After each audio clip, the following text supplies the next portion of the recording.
दर्शकों, सृष्टि की उत्पत्ति कैसे हुई? ये सवाल कई दशकों से दुनिया भर के वैज्ञानिकों के लिए एक शोध का विषय रहा है। कई वैज्ञानिकों का मानना है कि किसी विस्फोट के कारण इस सृष्टि की उत्पत्ति हुई और फिर विकास के क्रम में धीरे धीरे जीवों की उत्पत्ति आरंभ हुई। परंतु हिंदू धर्म ग्रंथों की माने तो इस सृष्टि की रचना परमपिता ब्रह्मा जी ने अपने हाथों से की है, जिसका वर्णन विष्णु पुराण, नारद पुराण सहित कई पुराणों और वेदों में किया गया है। और यही कारण है कि परमपिता ब्रह्मा को सृष्टि का रचयिता भी कहा जाता है। कि शिव पुराण सृष्टि की रचना के संबंध में क्या कहता है, तो चलिए। शिव पुराण के रुद्र संहिता में इस बात का वर्णन किया गया है कि जब नारद जी ने परमपिता ब्रह्मा से सृष्टि की उत्पत्ति के बारे में पूछा तो ब्रह्मा जी ने कहा कि देवर्षि, जैसा कि आप जानते हैं कि मेरी उत्पत्ति श्री हरि के नाभि कमल से हुई है।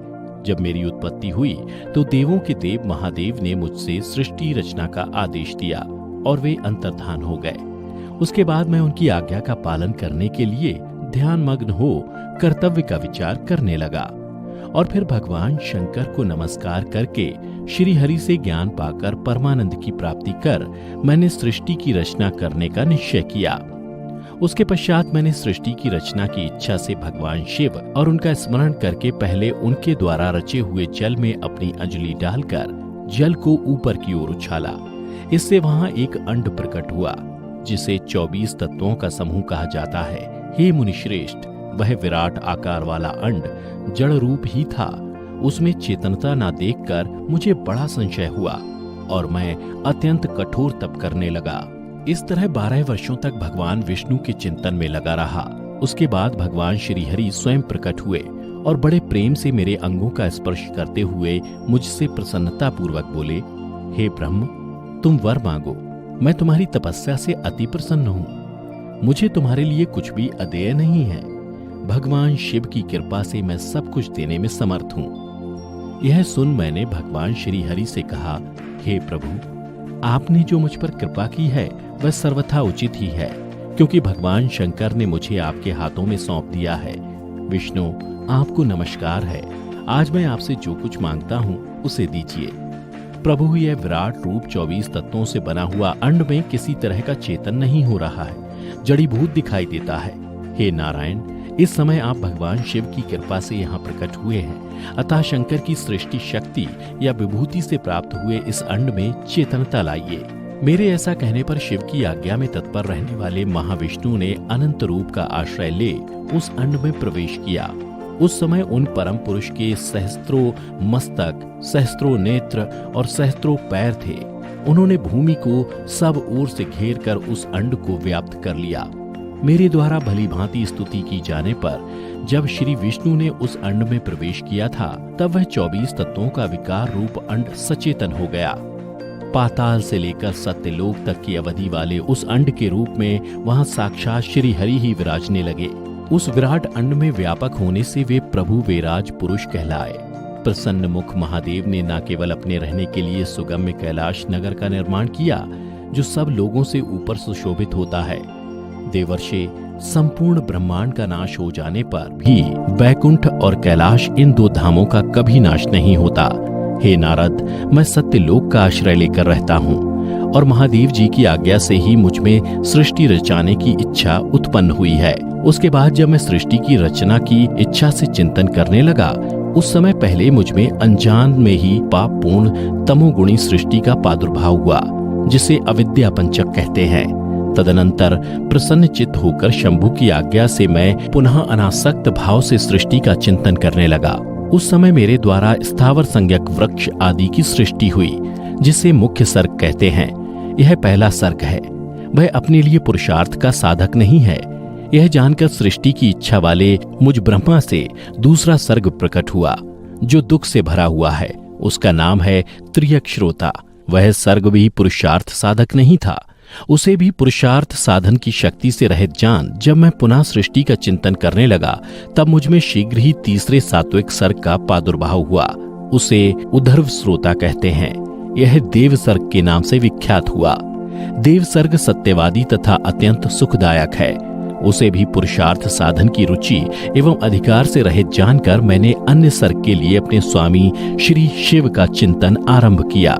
तब जाकर भगवान शंकर की आज्ञा से एक रजोगुणी सृष्टि का प्रादुर्भाव हुआ, जिसे अवार्क श्रोता कहा गया है। इस सर्ग के प्राणी मनुष्य हैं, जो पुरुषार्थ साधन के उद अधिकारी हैं।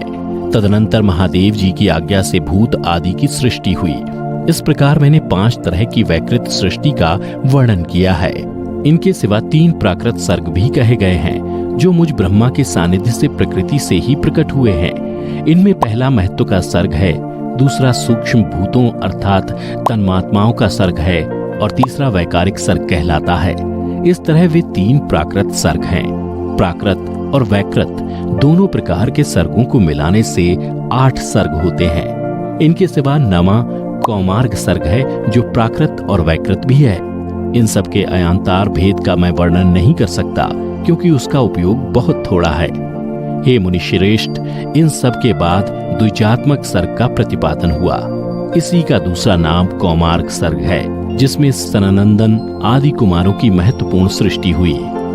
सनक आदि मेरे 4 मानस पुत्र हैं, जो मुझ ब्रह्मा के ही समान हैं। वे महान वैराग्य से संपन्न तथा उत्तम व्रत का पालन करने वाले हुए। उनका मन सदा भगवान शिव के चिंतन में ही लगा रहता है। वे संसार से विमुख एवं ज्ञानी हैं, परंतु उन्होंने मेरे आदेश देने पर भी सृष्टि के निर्माण करने से मना कर दिया। यह सुनकर मुझे भयंकर क्रोध आ गया और उस समय मुझ पर मोह रूपी अंधकार छा गया। उस समय मैंने मन ही मन भगवान विष्णु का स्मरण किया। वे शीघ्र ही आ गए और उन्होंने समझाते हुए मुझसे कहा, तुम भगवान शिव की प्रसन्नता के लिए तपस्या करो।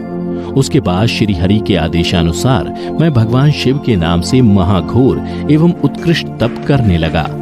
सृष्टि के लिए तपस्या करते हुए मेरी दोनों भौहें और नासिका के मध्य भाग से सर्वेश्वर एवं दया सागर भगवान शिव अर्धनारीश्वर रूप में प्रकट हुए, जो जन्म से रहे तेज की राशि, सर्वज्ञ एवं सर्वदृष्टा हैं। उन नील लोहित नामधारी साक्षात उमा बल्लभ शंकर को सामने देख बड़ी भक्ति से मस्तक झुका उनकी स्तुति करके मैं बड़ा प्रसन्न हुआ और उन देवेश्वर से बोला, प्रभु आप भांति भांति के जीवों की सृष्टि कीजिए। मेरी यह बात सुनकर उन देवाधिदेव महेश्वर रुद्र ने अपने ही समान बहुत से रुद्र गुणों की सृष्टि की। तब मैंने अपने स्वामी महेश्वर महारुद्र से फिर कहा, देव आप ऐसे जीवों की सृष्टि कीजिए जो जन्म और मृत्यु के भय से युक्त हों। मुनिश्रेष्ठ मेरी ऐसी बात सुनकर करुणा सागर महादेव जी हंस पड़े और तत्काल मुझसे बोले, मैं जन्म और मृत्यु के भय से युक्त अशोभन जीवों की सृष्टि नहीं करूंगा, क्योंकि वे कर्मों के अधीन हो दुख के समुद्र में डूबे रहेंगे। मैं तो दुख के सागर में डूबे हुए उन जीवों का उद्धार मात्र करूंगा। गुरु का स्वरूप धारण करके उत्तम ज्ञान प्रदान कर उन सबको संसार सागर से पार करूंगा। प्रजापते, दुख में डूबे हुए सारे जीव की सृष्टि तो तुम ही करो। मेरी आज्ञा से इस कार्य में प्रवृत्त होने के कारण तुम्हें माया नहीं बांध सकेगी। मुझसे ऐसा कहकर श्रीमान भगवान नील लोहित महादेव मेरे देखते देखते अपने पार्षदों के साथ वहां से तत्काल तिरोहित हो गए। उसके बाद मैंने देवाधिदेव महादेव की आज्ञा के अनुसार अपने पूर्व मुख से ऋग्वेद, दक्षिण मुख से यजुर्वेद, पश्चिम मुख से सामवेद और उत्तर मुख से अथर्ववेद की ऋचाएं की रचना की। तत्पश्चात मैंने आयुर्वेद, धनुर्वेद, गंधर्व वेद और स्थापत्य आदि उपवेदों की रचना की। फिर अपने मुख से इतिहास पुराण उत्पन्न किया और फिर योग विद्या, दान, तप, सत्य, धर्म आदि की रचना की। और अंत में मैंने अपने हृदय से ओंकार, अन्य अंगों से वर्ण, स्वर, छंद आदि तथा क्रीड़ा से 7 सुर प्रकट किए। परंतु इन सब की रचना के बाद जब मुझे लगा कि मेरी सृष्टि में वृद्धि नहीं हो रही, तो मैंने अपने शरीर को 2 भागों में विभक्त कर दिया, जिनका नाम का और या यानी काया हुए। उन्हीं 2 भागों में से एक से पुरुष तथा दूसरे से स्त्री की उत्पत्ति हुई। पुरुष का नाम मनु और स्त्री का नाम शतरूपा था। मनु और शतरूपा ने मानव संसार की शुरुआत की।